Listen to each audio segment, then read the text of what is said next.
right, welcome back to Power Play Garage, the second segment of this beautiful 1957 Chevy four-door wagon. I like station wagons. Can't help it. I like a lot of cars, but I like station wagons, and I'm sure there's some few of us guys out there that like them as well. But anyhow, I finally got the aftermarket engine braces, the mounts that go on the frame. I finally got them in, and the only way that was going to happen was with this. I don't know if you can see this tool, but it's made from metal and it's short enough, and I was able to, it's air tool, I was able to squirm up in there, get underneath that section between the lower control arm, the lower control arm, sneak into that opening where the coil spring is and the shock, and I was able to hit the right angle to where I got rid of the majority of the actual piece of the rivet, the heavy rivet that was still left in there, because I could not get the nut onto that bolt, and I didn't want to go with a longer bolt and wander down the road with the movement of everything and the jarring of the road and so forth, if that piece would snap off and then have that bolt and nut be loose. So I wasn't going to have that. And this way I got in there. I got rid of, I'd have to say 80% of it. It was a little mound maybe. I'm not sure. It could have been off. But I had a lot of room to get that nut on that particular button-like bolt. So all 4 per unit, so a total of 8 are in there nice and tight. Okay, and now I think now what I'm going to try to do is pre-fit. Yeah. Well, yeah, just pre-fit in the sense of the engine's will have to come back out, or better yet, that's a little risky. So the thing is, take you around the way. Well, first let me show you.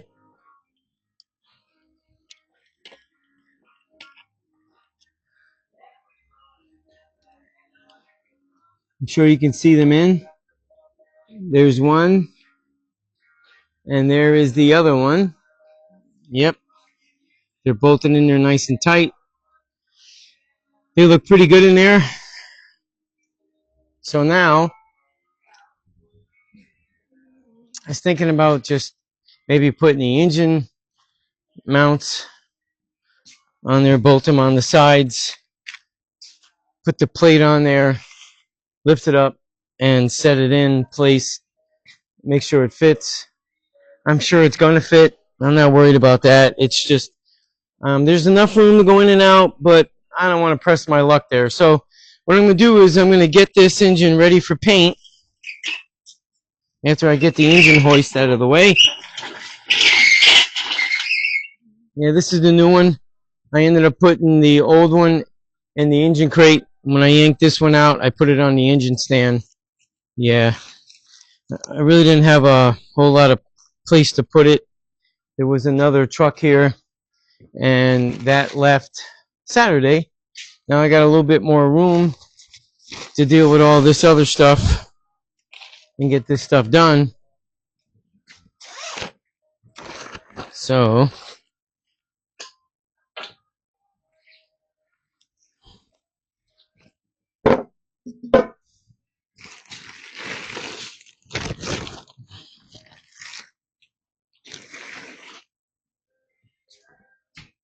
yeah. What's going to be painted on this engine is strictly anything and everything other than the bolts in the head, all the black area. The aluminum heads, aluminum intake, the chrome timing cover, it's all going to get covered. And we're going to be painting it that Chevy orange. It's a beautiful color. Yeah. Yep. So I'm going to get to covering, taping everything off, And being that it's clean, I would consider it now to have a base coat on there, and there shouldn't be any issues with the new paint sticking. So after I get so far, I'll chime back in. So in the meantime, stand by. All right, I'm back, and course of action has now been changed. And that means I changed my mind on what I'm going to do. I verified with the client. We talked about putting the new engine on the engine run stand. So I called, verified, and absolutely that's what we're doing. So what I'm doing right now, this way you can see it, I'm getting things ready. The engine run stand is out back, and once I switch from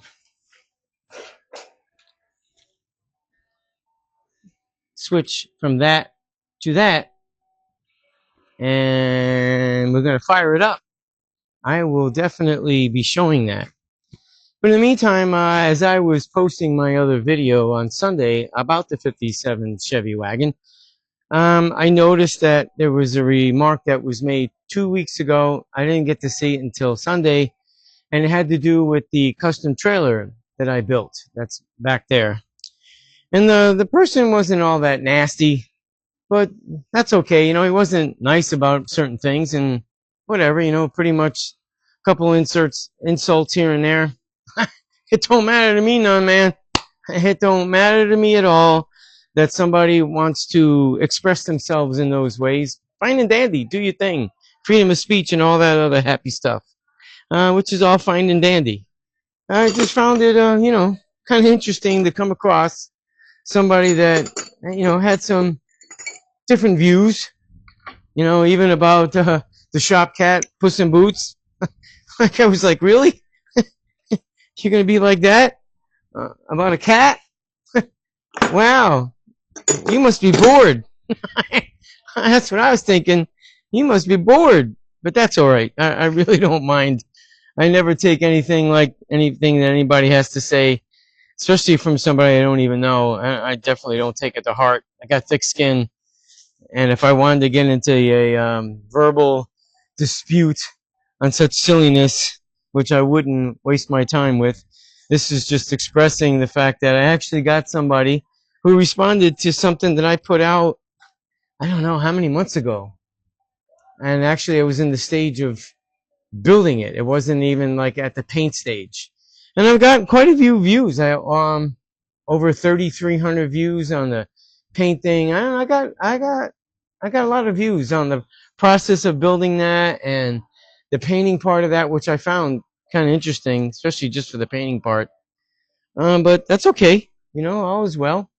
If anybody else has any smart remarks or any other information that might be more candid and to the point where they want to be rude or nasty, be my guest. And I just replied nicely back. I didn't say anything negative or nasty. It is what it is. But in the meantime, I'm going to get back to doing what I'm doing here, taking the carburetor off so that I could put the lift plate on here. I got this taped off. I had a rag stuffed in there, but I'd rather have taped off where the coolant neck would go, thermostat neck. I don't want to accidentally drop a washer or a nut, into it. So that's what I'm doing here. I need to maybe put that like that. Yeah, I gotta look for that 1/2-inch wrench. Sneak it down in there. Ooh, that one's loose. There's one in here that isn't loose. And I actually think it's metric. Wow, interesting. 1/2-inch was a little loose. It's definitely not 7/16, but that's okay. When it goes permanently in the car, they will be snug accordingly. And that's the way that'll be. Yeah, if anytime you're doing anything that involves an engine, if there's any openings of any kind that would get internal into the engine, you might want to consider taping them off or stuff a rag in there. because the last thing you want is any sort of hardware or anything for that matter to pop down into a hole and you got to try to fish for it other than taking part of the engine apart to fetch it. So it's just a suggestion. I'm sure most of you would actually know that. There's even the old cover here. It's got its brand name on there of what kind of carburetor it is, and it is a Holley. Alright, all those are out of the way. So this actually didn't come with it, the cap, the breather cap. But it goes to the back of the carburetor. That's what it was on his other carburetor, and considering the fact that I believe this is a PVC valve along with just being a cap. So I'm going to pop this out. There we go. Yep. There we go. I think I have to clean it. Only way it moves if I'm pushing it. But I'm going to clean it with some brake clean and make sure I get some movement out of it. But until then, and I got this thing on there, stand by. Alrighty, we're back. And when I say we, or where, it's because the client's here. And it's a good thing. Got the engine set up. He actually gave me a hand with getting it on the engine run stand. Put all the attachments that needed to go on there. And we're doing what the paperwork says for this brand new engine. And we're finding out we don't have any oil pressure. So we just pulled the distributor out, make sure that the rod was down there. And it is, so everything is connected, but we're just not getting any oil pressure whatsoever. That is, it's not something you really want to see or hear, but unfortunately, we're kind of hoping that we don't have to deal with any other major complications. And if we can't get it to work, then Mr. Client is going to be calling Mr. Summit and saying, hey, we got no oil pressure. So that's the scoop on that whole scenario. So until something happens, we're going to give it a little try right now. So I'll keep you on. Got that wire, got that wire. That's tight. Cap's on. All right. All right. So are we ready to give it a little twirl? Contact. We got pressure though moving. See that? Why? I don't know. We're going to try it again. Here we go, Pete. You got movement.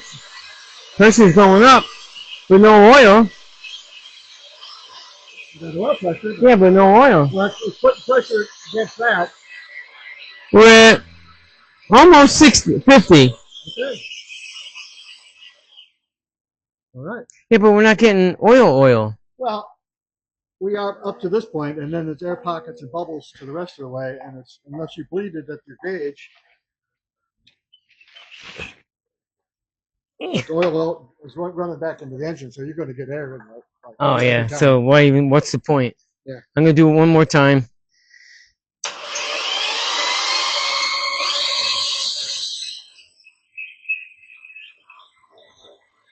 I'd say it's like 49. I was going to say what we did different. Nothing. Well, okay. Well, there you go. We finally got some oil pressure. I guess there's not going to be a phone call made tomorrow morning to good old Summit. That's a good thing. So until the next move, when it's firing, stand by.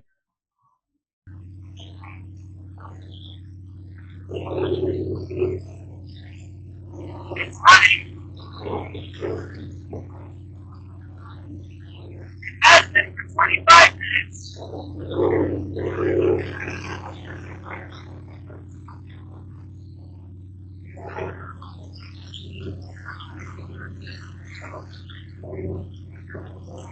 Yep.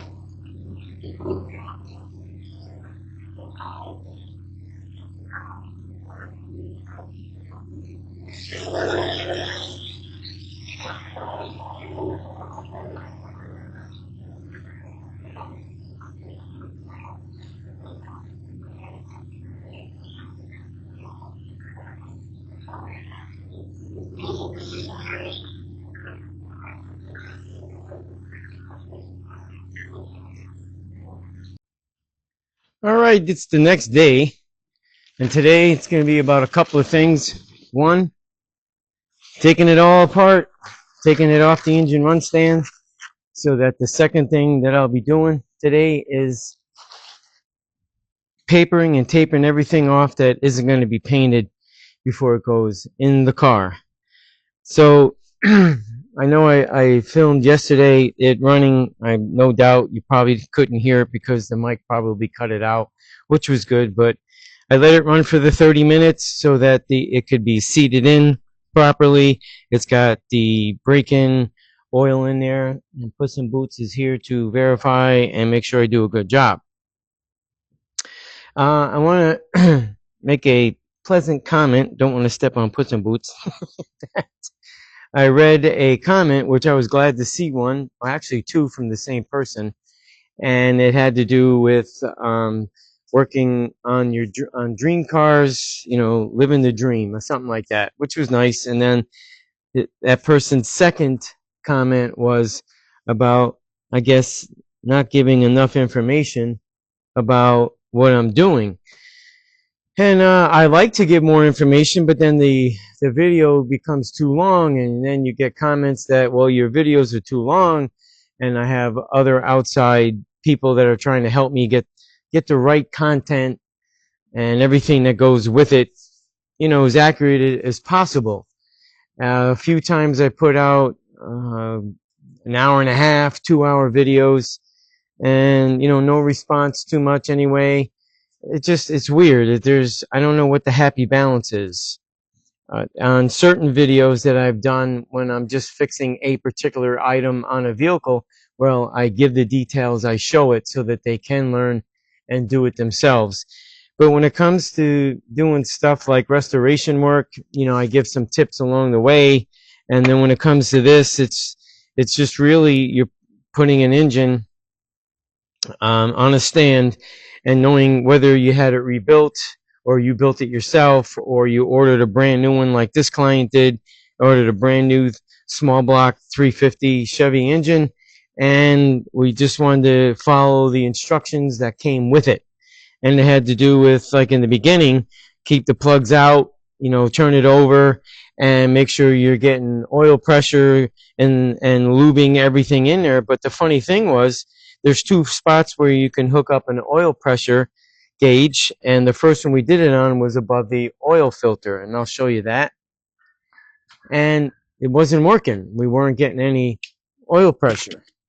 And that one is right there where that brass fitting is. And it's right above the oil filter. And then the second spot, which is kind of the common one, is underneath the distributor. And right there, you know, obviously behind the intake in the block. So when we switched it to this one, we weren't getting any oil pressure either. So not aware of what was going on, we tried a few things. And the last thing that we did was we reset the timing, put it back in place, and we then pulled the distributor out to make sure that the turn rod that sits on top of the oil pump down yonder was in there, and it was. I have to get back with you. Stand by. Well, I had to take those phone calls. There was more than one. I think there was 3 phone calls that I had to take. They were all important. And that happens. It usually always happens when I'm doing a video and trying to get it done. But in the meantime, I got to disassemble a lot of this stuff, and I've been doing that as I was talking to individuals that needed to chat with me. So as I move along, I'm disconnecting spark plug wires, cables, wires, alternator, all this stuff that has to be taken off. I've been taking off. So maybe I can just go over real quick, I guess, if it's to give a little more of a description on what's being done, if you're going to put it on a homemade engine run stand, or even if you put it on a regular engine stand like this one here, you can pretty much do the same thing on one of these. I believe I've seen it done. I built this one. It has adjustments so I can accommodate various size engines, different models, brands, doesn't matter. But at this point, as you could see, when you're setting it up, you're just going to try your best to set it up as if it was in the car. So the important ingredients are coolant, and then I had a blower fan up in the front to help keep the radiator cool, to cool down the coolant, which we just ran water, but I made sure I flushed out the radiator before we actually let the water run in there, because we only put regular tap water in there. That is not what's going back in there. And once I take everything off, including the water pump, because I'm going to be spraying the water pump separate along with the block, but we don't want to paint the chrome timing cover. So all that stuff has to get out of the way, and I know more of the water will run out. But everything from distributor to wires, you need 12 volts going to the distributor, any kind. It doesn't matter. You need 12 volts coming from it direct. You can have it from the battery. You can have it on a separate switch. I chose to put it on a separate switch because this is your typical engine run stand application type thing here, where you got the main line that turns it on, the button to turn over the engine, and my first switch is to supply 12 volts to the distributor, so that when I want to shut it off, I just click that and it shuts right off, so there's no problem. I also have a second switch. These are common on some cars that maybe have a draw. They put this on there to style. I've used this mainly on road tractors, on their batteries. So I actually had one. I thought I'll just add it to it. Just makes it a little bit safer. Just instead of just pulling the cable off the battery. You're going to need a fuel source, and for 30 minutes, this is, I believe, a 2.5 gallon container. I believe it is. I think it is. Where will I see it? It's hard to tell, but I think it is the 2.5 gallon container. So there might be a 1/2 gallon left, so you will use 2 gallons for 30 minutes. There's a little bit of a note for you, because you're going to run it at a higher RPM. You're not just going to let it idle anywhere between 600 and 900 RPMs. You want to bring it up over that, the closer to the 2000 mark. I keep it around between 1500 and 1700 RPMs. And then I get my heat gun out and I do check the temperature throughout, just to be sure, because the temperature sensor that is on this car is the part of the new system that's in his car, the Dakota Dash, and it's a 2-prong plug. And I tried with alligator clips to see if I can get a reading off each one, and it just wasn't working. So I just got the heat gun and made sure that I had the proper temperature in here, as well as throughout the engine. I even checked on the exhaust, I checked the radiator, and everything was staying within and under 175, actually. I think, I don't think I see, it might have went up to 180 once. I didn't see it go at that point because certain areas were 165, so it was doing good. The cooling part was doing really good, so we're happy with that. And so, like I said, you just have to make sure all the key points, your fuel, your electric, your coolant. Obviously, you're going to make sure you got the right oil in there, and if you're breaking in an engine, they do sell an additive to break in oil for that. You mix it in whatever oil that the engine requires. And in this case, it was a 1030. He likes Castrol GTX, so do I. And that's what we put in there. And a Lucas oil is what he also put in there. And you should, when you have an oil filter that screws up like that, you should fill it up with oil. And that does, and on any oil change, on any car, if the oil filter is going in sideways, you could put a little bit of oil in there, but you got to move really quick and get it turned onto there, and hopefully not lose any of the oil. But most times, it's not even worth trying that. So, and actually on the big trucks, tractor trailers, Caterpillar doesn't want you to put any oil in their filters. They want the straight up oil before it starts running through be filtered. And so we didn't put any oil in their filters when we put it up in there. And that was the only one I could really remember that required you not to put oil in the filters. But that was then, and now is now.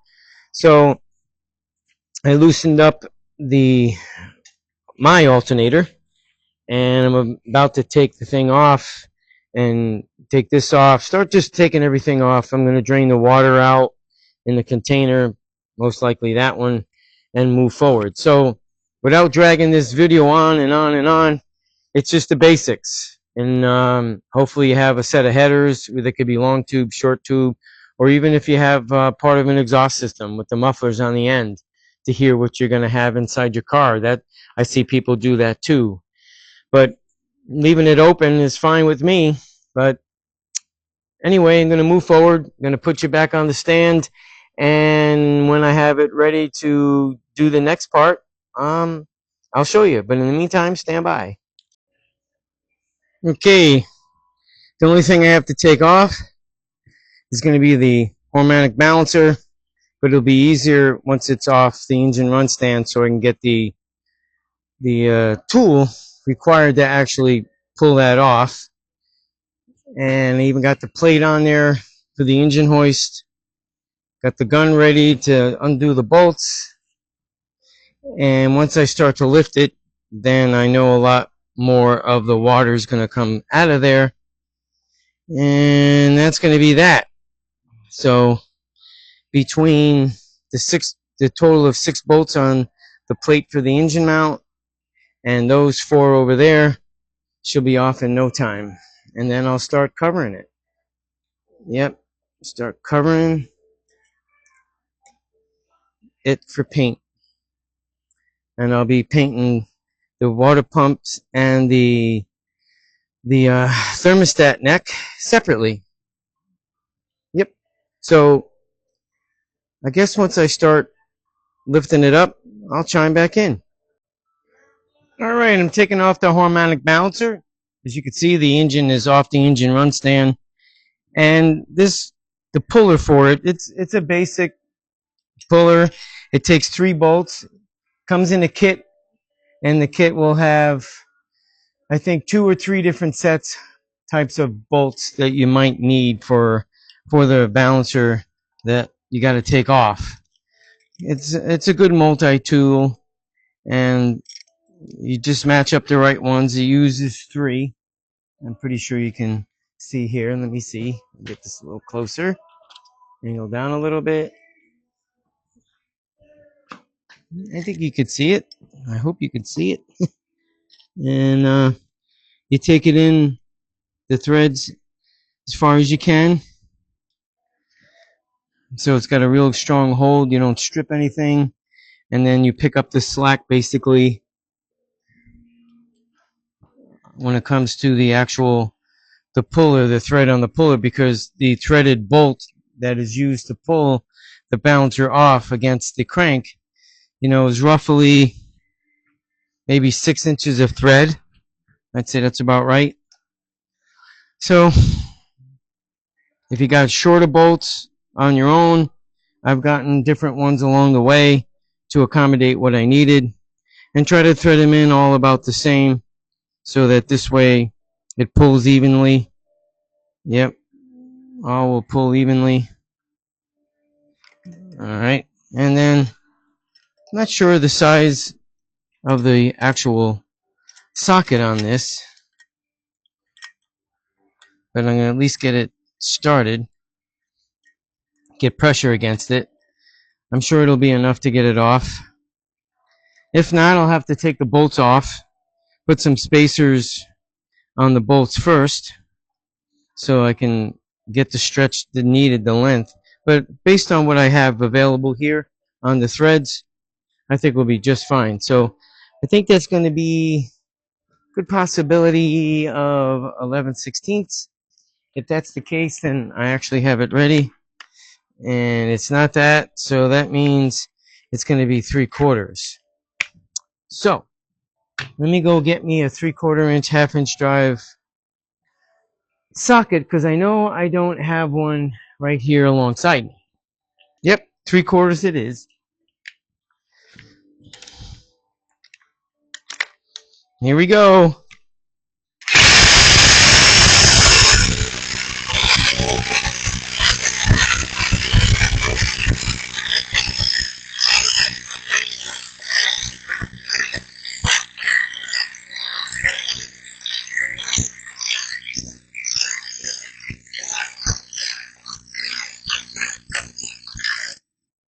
There you go. You might want to hold a harmonic balancer so this way you don't lose it when it actually pops off. But just saying. Yep, just saying. Yep. That'll work there. And then I'm going to use the impact gun. I'm taking the bolts out. Be a lot faster that way. Yep. So, in case you couldn't really see it, that's what it looks like. And that's the style bolt. If you got them shorter, that's good. But I know the kit comes with roughly this length. So, that's what it takes. That's what it does. And you're good to go. So, the next step is it's going to stay on the engine hoist. And I'm going to just start taping and paper and everything off and paint away. And that'll be that. And when it dries, I'll assemble some of it like the engine mounts, whatever little things that won't be in the way and when it comes to putting it in back into the engine bay area. And we'll set it in. So until then, stand by.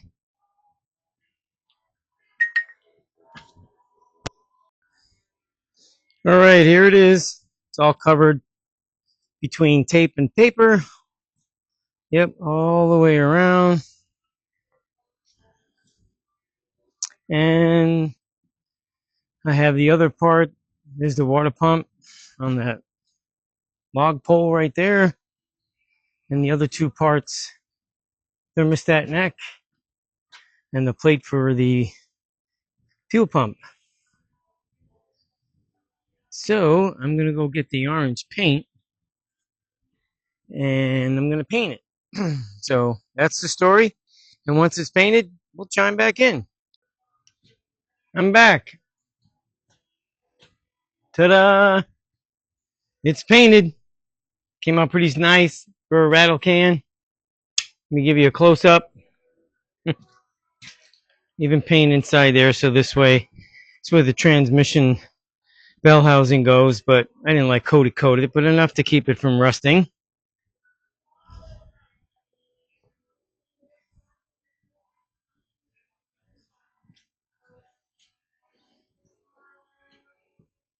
Yep. And these parts over here,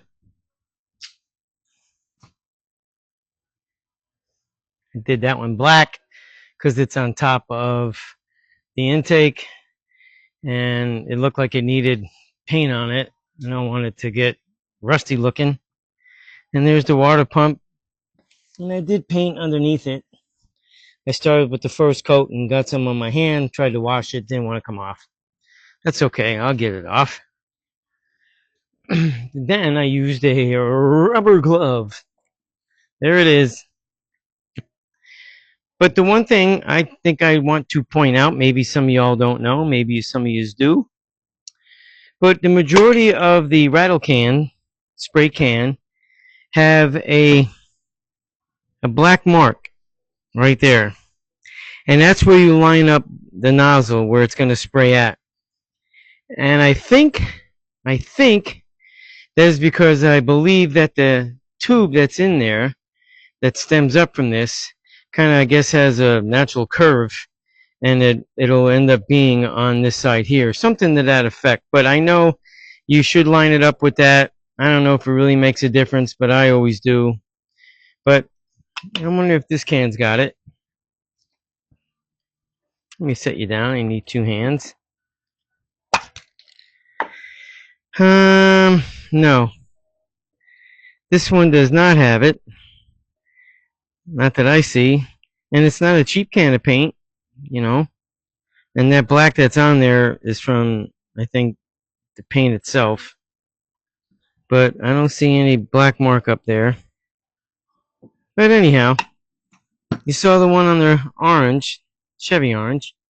So when that's dry enough, I'm going to take everything off, paper-wise tape, and get it ready to put some of the items on, like the flex plate and the harmonic balancer, things of that nature, back on this engine, fuel pump, stuff that would make it easier. I'm not going to really get too much into dressing up the front. I want the room to get the engine there. So I did make changes to this section up here. You can see I got the chain in there with the bolt going through it so that the hook is way up here. And I think I probably picked up maybe 4 more inches. I needed it when it comes to making sure I have more than enough room over that, considering that this is even going lower, it won't stretch as high as it has to. And with the board right there, you could see that I keep it so that it doesn't keep settling on me. But until I start doing what's got to be done, stand by. Okay, paper's off and I'm already starting to put it back together. The plate for the, oh, got some marks on me already. The plate for the fuel pump is on, sealed. The water pump is just kind of set in there because there will be brackets going on there, so I don't want to start getting in there, tighten things up, and have to take it off. Next, I'm going to put on the harmonic balancer, and then I'm going to put on the flex plate in the back. And when I go to do that, I will be using the blue Loctite. Where is it at?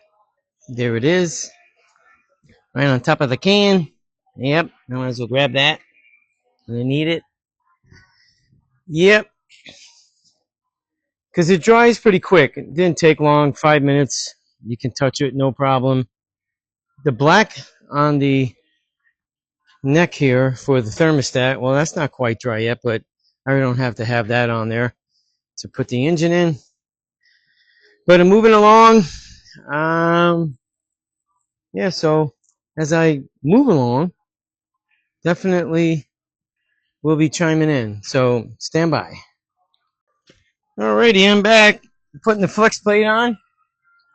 We got ourselves some blue Loctite. We put 3 on. I thought I'd share the video part of me putting, might be too much blue Loctite on there.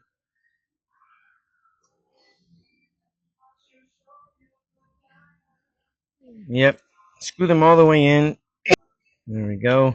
Another one. I also put the fuel pump on. I also put the harmonic balancer on with the pulley that's on the front. Well, I don't know exactly what I'm going to be putting on next. And the water pump is set there. I believe I might have stated that already. Ooh, lost one.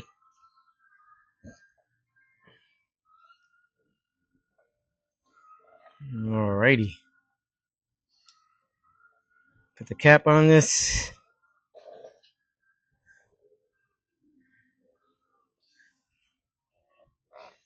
Alright, here we go.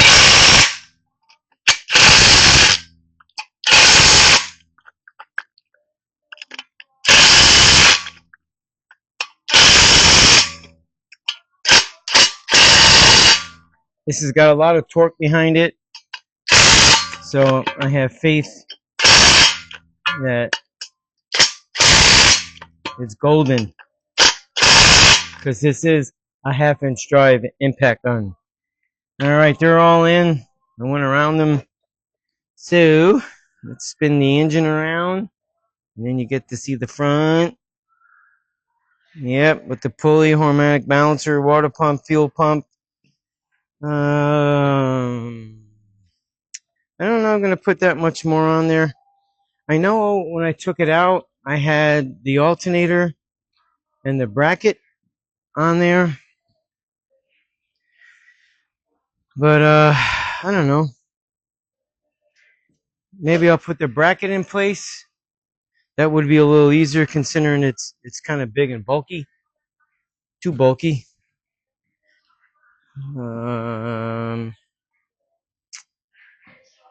I might put the left side ram horn manifold on, the exhaust manifold, because it requires nut to be in place because of the steering box. And I left the bolt, I shouldn't say not the nut, but the bolt I left in place to know exactly which one it was. And if I can at least get that in there, not tight, but maybe a little bit of snug on there, that'd make it a little easier instead of leaning over the fender and putting it in. I believe the client is picking me up a thermostat. I'm going to keep the tape over the hole just so that this way nothing falls in there. All the plugs are sitting in place where they were. And I don't know what else I can possibly put on here next. The front pulley, we have to wait for shorter bolts he's getting for me as well. For the the upper water pump pulley. Yeah. I think that might be all I'm going to put on. Because between the exhaust manifolds, the spark plugs, and attaching the wires, that's got to be done after it's in the car. I'm thinking.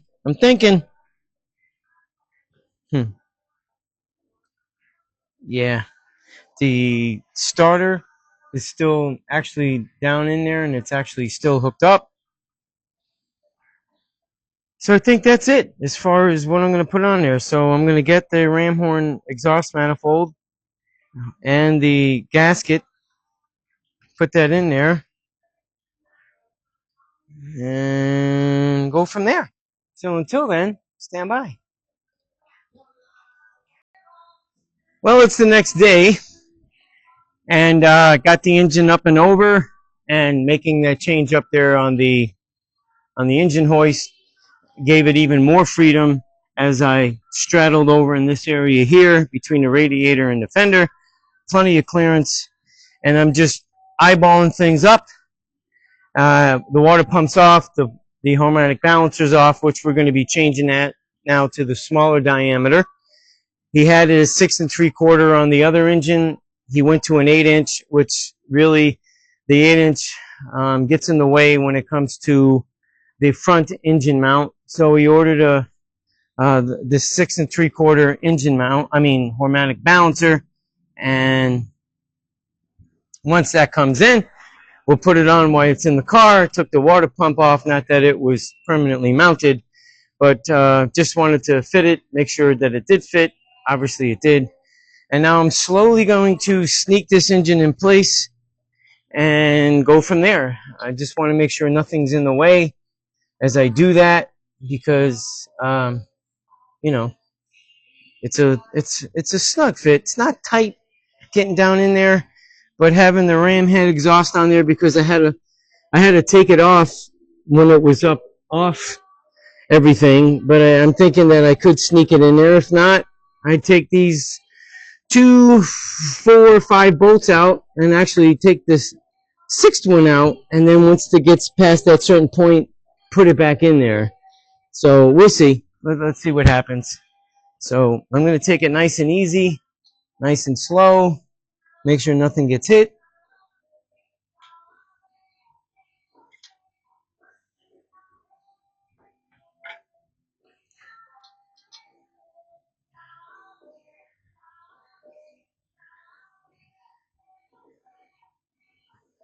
All right, I'm going to pull the engine stand to the front of the car, because as it goes down, it goes forward. Just the way the whole mechanism is. Yep. So far, it's good. I think I'm in clearance. I'll verify the other side. And Puss in Boots is going to get underneath the car and make sure all goes well.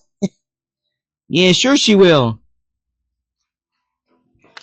And then once I get the distributor past the upper part of the firewall here, then I'll be able to go in a little bit, but I got to be careful. Yep. Being careful, taking your time, very important when you're setting an engine in a tight area.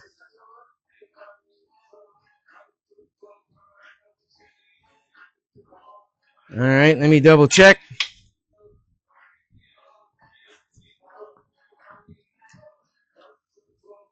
So far, so good. Other than the radiator hose, which is rubber, that'll flex out of the way. So far, so good here. I got plenty of clearance back here. I can actually get my hand between the blanket and the upper part of the firewall and the distributor. Got plenty of front room. Yep. Oh, that didn't feel good, but that's okay. All right, here we go a little bit more.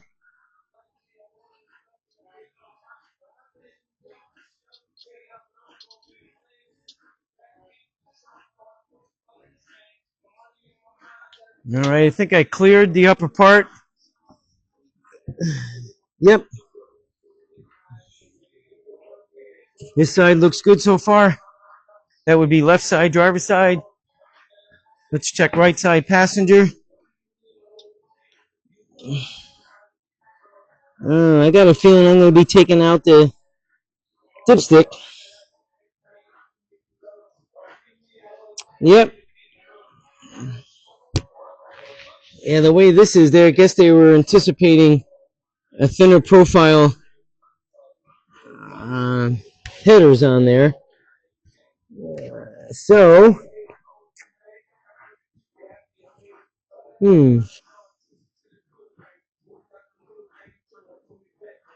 All right, so what I'm going to do is I'm going to take the other ram exhaust manifold off the pipe, and at that point move it out of the way because it's going to have to slip over the dipstick tube. I don't want to take that off. It's sealed from the company it came from. I want to leave well enough alone, and it's not a big deal. It's just a matter of 8 bolts.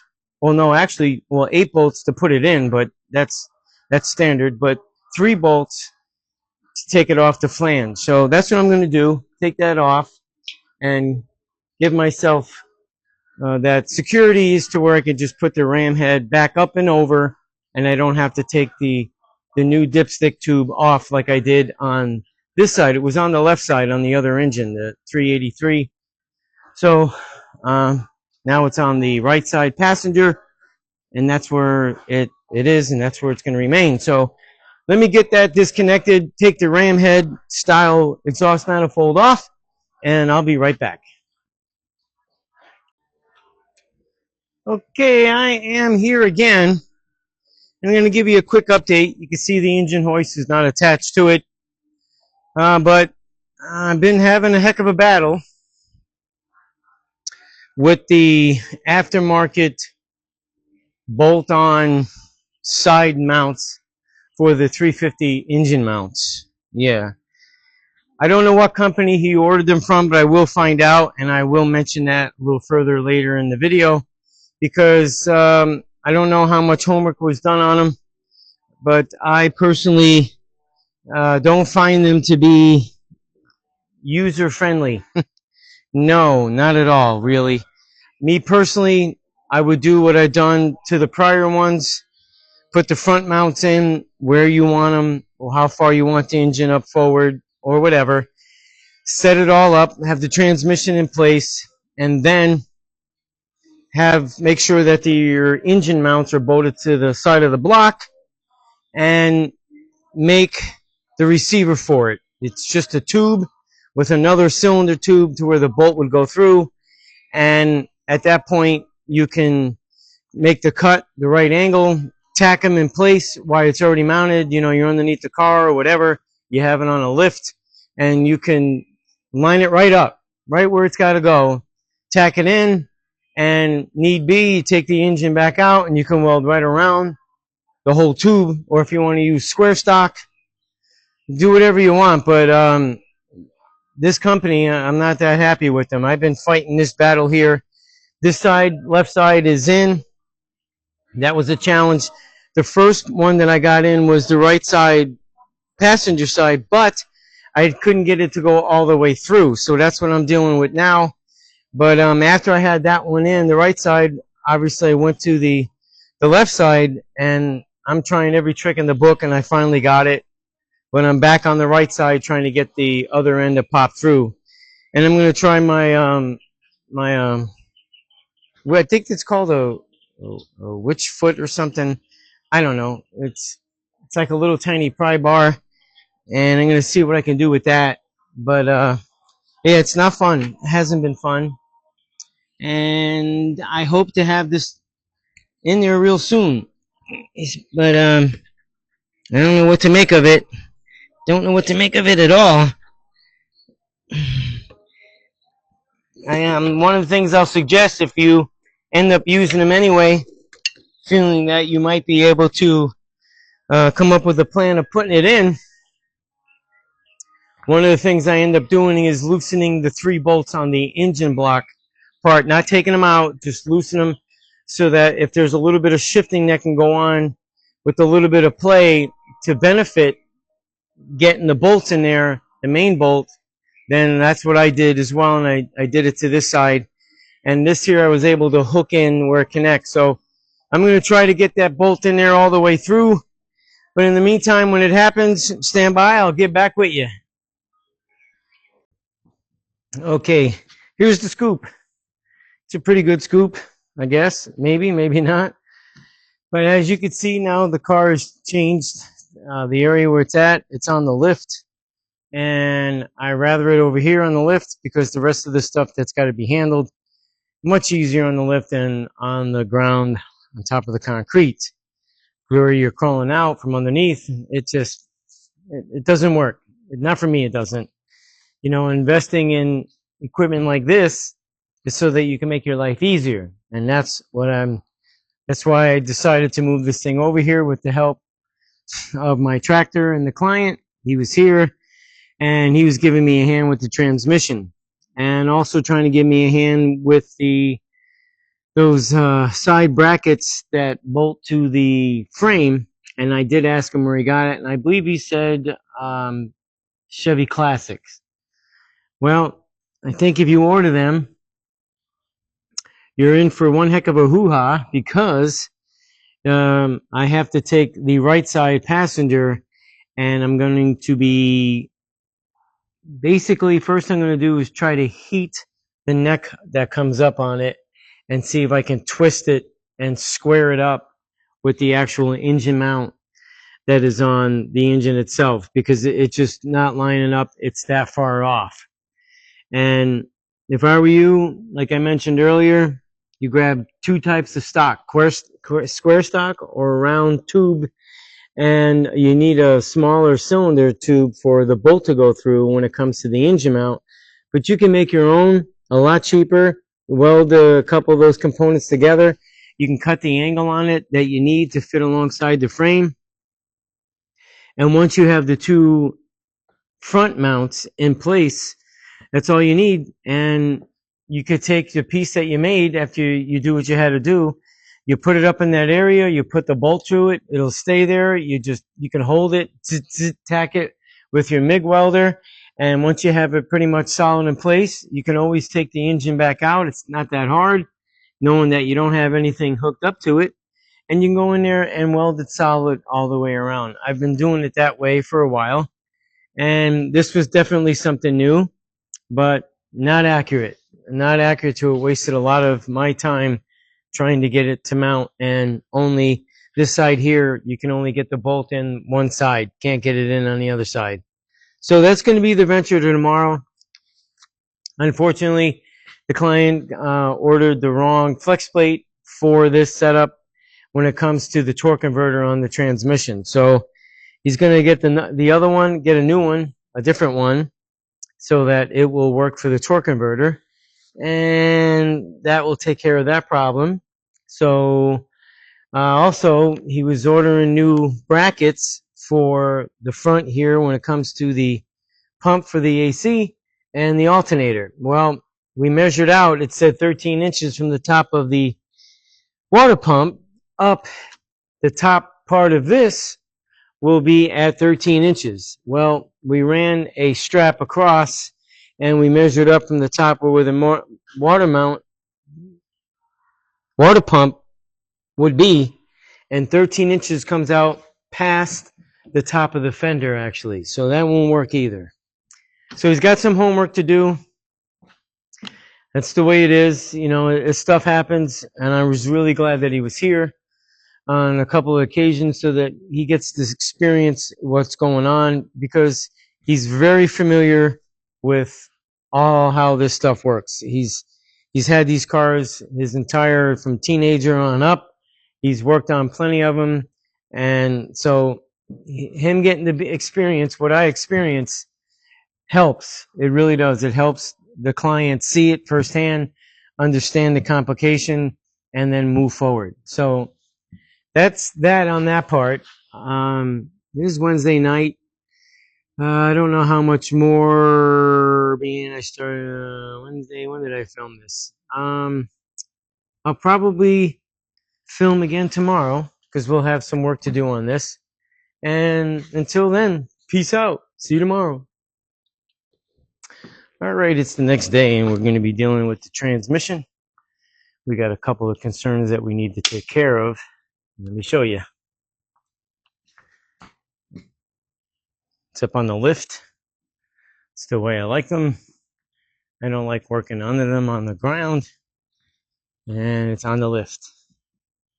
So what we're trying to get matched up correctly is the flex plate off his new engine and his new flex plate to actually bolt up correctly to his new torque converter. And he has a 700R4 first gen transmission in there. So we noticed yesterday that the bolt pattern, no matter which one you put it on, the flex plate will not line up. So we're getting this back out of the way so we can change the flex plate and move forward. And in the meantime, the next thing we're going to be doing is heating this up, the aftermarket from Classic Industries that I would recommend do more research on.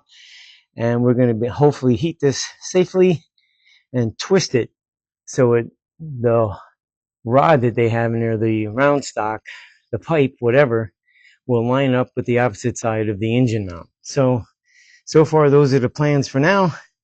And the only thing you really have to make sure that you disconnect, obviously the drive shaft, the linkage for the shifting part, and everything else has already been disconnected. So trans lines, which the place that put the transmission in or did whatever, and some aftermarket trans cooler will be able to disconnect these lines from here so that we can roll this thing back, and that'll be the final move on this transmission.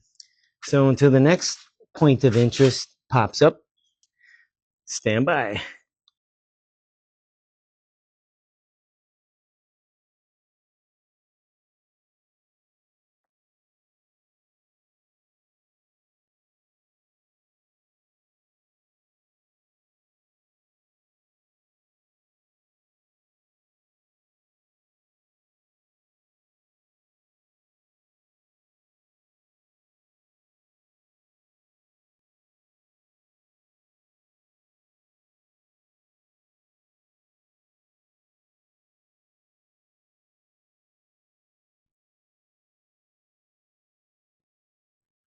Okay, here it is. Classic Industries, their finest. Myself, including the client, says do not buy them.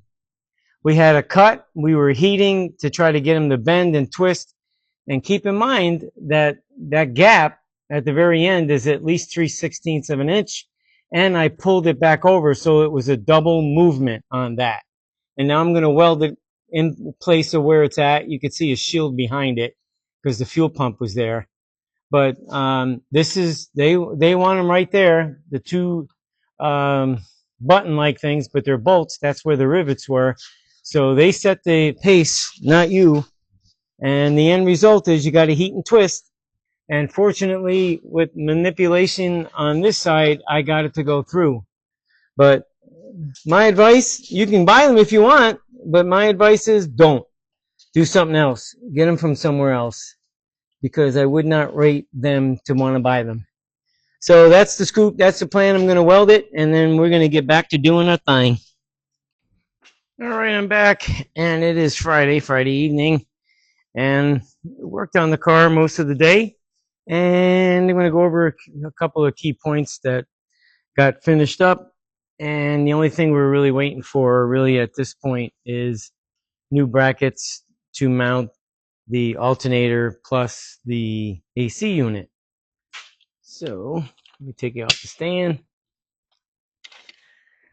As you can see, the AC unit's still off to the side. We had to take the battery out. We because the wiring changed a little bit from him having a regular old-time distributor with a coil. Now that it has the newer distributor with the coil pack on the top, we didn't need the resistor and things like that. So the wiring went over. I got the harmonic balancer on, plus the pulleys. The power steering unit is in place. It's loose, waiting for a belt. I have to flush the radiator out just to be sure there's nothing in there. All that old rusty stuff comes out. We took care of the ram head exhaust manifold. And when you're going into aluminum heads with any bolts, you really should use some anti-seize, especially, with the metal going into aluminum. It's always an issue. The exhaust is hooked up on both sides. We got it all bolted up underneath the car. Spark plugs are in. We're going to neaten up the wires there a little bit. And once the new brackets and all the other components are bolted in place, then we'll hook up the fuel line and be done with that. And then we have to put the fans in, the electric fans. We also have to put a port in on the pump, and that's going to run, I think they run the two lines. So we have one here and then one coming out of the head. I mean the intake, I'm sorry. So those two lines have to be hooked up. So it's almost there. He actually took the hood home and treating the underneath of the hood to clean it up, make it look a lot better. And I think he'll probably have it done this weekend, I think he said. We dropped off the drive shaft this morning. I actually took the Lincoln for a ride. It needed to run. It had no problem fitting in the trunk, and dropped it off in that. But that's that for this beautiful 57 Chevy station wagon. And I'm going to put you back on the stand. So we're kind of hoping that they're busy over there at the shop that's doing the drive shaft. I've used them before, so maybe he'll move me a little bit forward in the beginning of the week. He said it would be more towards the end of the week, but you never know. I'm sure he'll come through for us. And if that's the case, if he gets it to us on Tuesday, then this will be ready to rock and roll out of here on Tuesday, because it's just a matter of going picking it up, installing it, and that should be the end of it, because Monday we'll be at it the whole day, hooking everything up, and hopefully the new brackets clear as far as the hood goes. We get that bolted up in place, and that should be that. That's going to end this particular segment on this video. I'm not getting into doing 2 a week. It's too much time to actually do all the editing and then post it. It just takes up too much of my time. And I figure for how much I edit and reduce the length of it, if you're all really interested in viewing it, you don't have to do it all in one day. Anytime I watch the people that I subscribe to, I usually do it on the weekends, Friday night, Saturday night, Sunday night. And I get to see all the people that I subscribe to and watch their video. So you can pretty much do the same thing.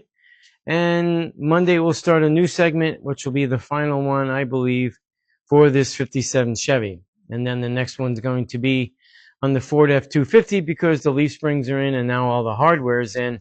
And speakers should be in on Tuesday. Alternator, I'll snatch up on Tuesday for that matter, or Wednesday, whenever I go to actually work on that Ford. And then by then, I have a couple other vehicles I got to take care of. And once they're done, then I believe the new engine should be here for that 5-window coupe. Yeah, she decided she wanted to go Mopar. She doesn't trust the engine that was in it anymore, even though the machine shop is repairing it and will do right by it. But at the same time, she got a little annoyed with it, which I don't blame her. And in the beginning, I did suggest to her, why don't we put a Mopar engine in a Mopar car? But hey, it's all right. But if y'all haven't subscribed, it'd be great if you do. If you would, press that little likey button there and maybe make a comment. I should be able to find it and see it and reply to it. But in the meantime, try to get something done. Thanks for watching.